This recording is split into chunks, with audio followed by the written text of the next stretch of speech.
أعوذ بالله من الشيطان الرجيم.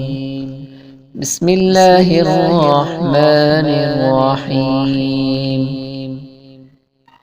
القارعة ما القارعة وما أدراك ما القارعة يوم يكون الناس كالفراش المبثوث وتكون الجبال كالعهن المنفوش فأما من ثقلت موازينه فهو في عيشة راضية وأما من خفت موازينه فأمه هامية وما أدراك ما هي نار حامية.